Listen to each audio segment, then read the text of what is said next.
Hello, faithful viewers, and welcome to Mr.Who Reviews. For today, I'm reviewing Avengers. After 5 movies, one of them being a sequel, we finally get the superhero team-up movie we've been waiting for a long time. A lot of comic fans have wondered what the movie will be like, and let me just say, it's awesome. Now I will be going into what the characters are doing in the movie and they're going through, but the main plot is Loki actually survived after the first Thor movie and made a deal with these otherworldly beings to open a portal and release an army of robot monsters or whatever called the Tesseract. But Shield has been keeping an eye on him a little, and they tried to get him thanks to Captain America, like they do get him because of Captain America and Iron Man. But it turns out he's actually after the Cosmic Cube or some. Well, I forgot the name of the cube, but it's I think it might be the cube from the Captain America first Avenger movie. But and he mind controlled the Professor from the Thor movie and Hawkeye. And I just say I'm glad they used Loki. Not because the actor playing him is awesome, because in the very first Avengers comic book, Loki was the villain. It's just fantastic. It's actually like watching a comic book on a big screen.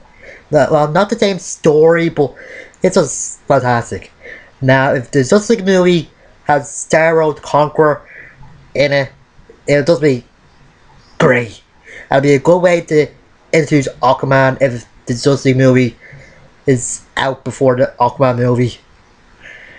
Yeah. Anyway, the characters. First up, Black Widow, played by Scarlett Johansson. In the second Iron Man movie, we get introduced to her, known as she's the ultimate spy, or just the best spy in the world. In this one, we get to see a bit more vulnerable side, or just a more human Black Widow. Like, he's worried about Hawkeye since they're friends, and just trying to keep Bruce Banner from turning into Hulk because he knows that he might have to take him down or he might wreck something.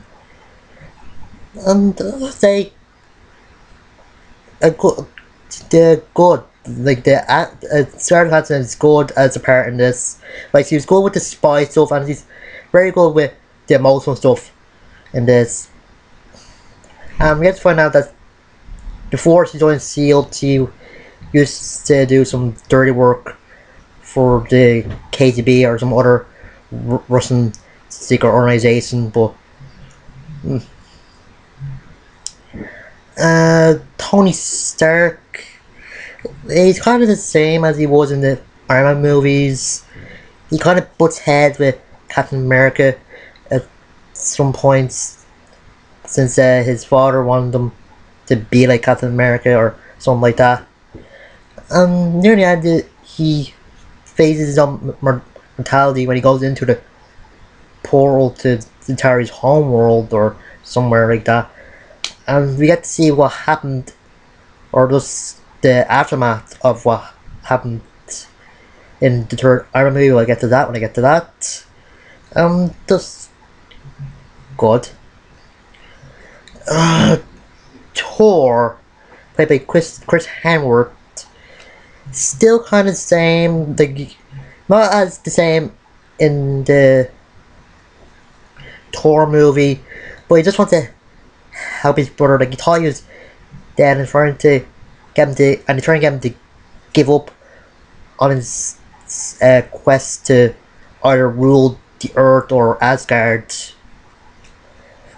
and he doesn't really want to hurt him. He tries to talk him down, but it doesn't really work. And I like that the that Loki has conversations with all of, well, not all of the characters of the Avengers, but some of them, and they're very different. Black Widow talks to him like he's interrogating him. Captain America talks to him like he would talk to a soldier or a dictator or just somebody you want to take down. Tony talks to him like a business man, and I think that one has to be my second favourite. My favourite? The Hulk beating him up like a rag doll. That is just hilarious. Like, say that the Hulk's just a monster and he's far greater than the Hulk can ever be, and the Hulk just takes him by the leg and just starts beating him up back and forth. That's what he saw him every Christmas. You get a low laugh from the kids from it. Captain America, played by Chris Evans, you get to see a Fitz out of water type character in this. Like, he's been frozen for about 70 years or something, and just feels out of date. And the Captain America costume that Phil Coulson either made for him or just revamped, it's kind of good, but I kind of like the one from the first Captain America movie. Seemed more like a soldier-ish, but yeah. And in the middle of the movie, you see him going, like, they turn into a leader, telling everybody what they should do, and telling some cops to evacuate some of the people from New York or just bring somewhere else. No, very good. Mark Ruffalo's Hulk and Bruce Banner. I just say he's way better than Edward Norton.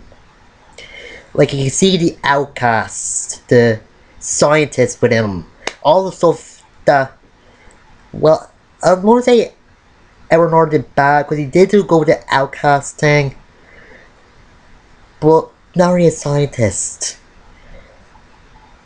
And I think Mark Ruffalo just feels more right for the role. Just seems good. The look of the Hulk, oh no, it seems like the one from the first Hulk movie looked more realistic. This looks fake a little. It just looks like they're going for the style that the original comic was going for. Like the original Avengers comic, like light green and that. No. Oh yeah, and I love the parts where they saw him in the glass case talking to Nick Fury, and then when at the end where he has like a mouth mask or something on him, it just like they're pointing out that Odin was Hannibal Lecter, like the actor playing him, Hannibal Lecter. It's just great. And the direction of this is just fantastic. Like, with all the fight scenes and all the moving scenes from the helicarrier, like when the Hulk comes out, it's just great. And it should be great since Joss Whedon is directing. If you don't know who Joss Whedon is, he is just a great director, and I'm sure he put in a few lines in his movie because it does make sense. Yeah. And now for Phil. Phil is a character that's been around since the very beginning. And they just knew they had to do something with him, and they needed something to make the Avengers, like, actually take care of Loki, like give him a reason to, other than take over the world or just unite together, or just avenge somebody.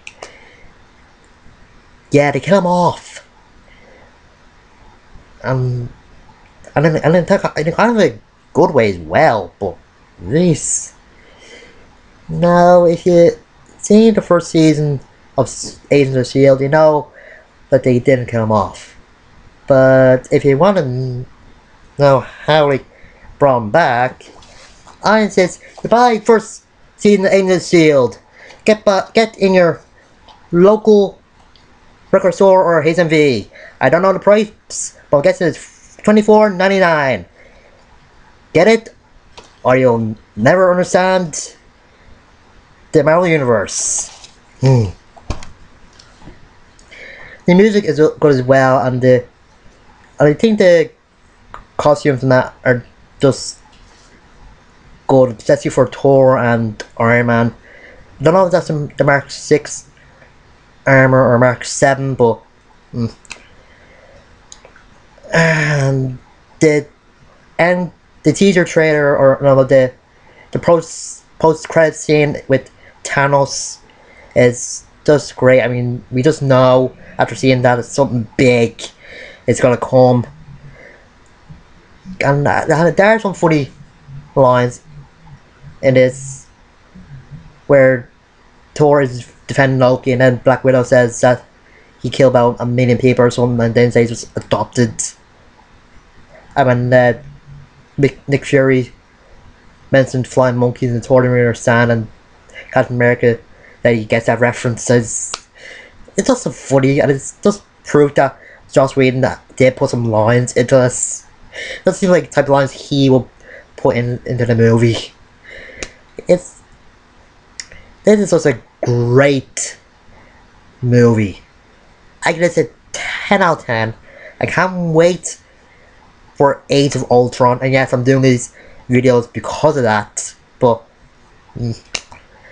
next time the end, well, kind of end of a trilogy, but doesn't mean that the character will ever be seen again. I'll see you later.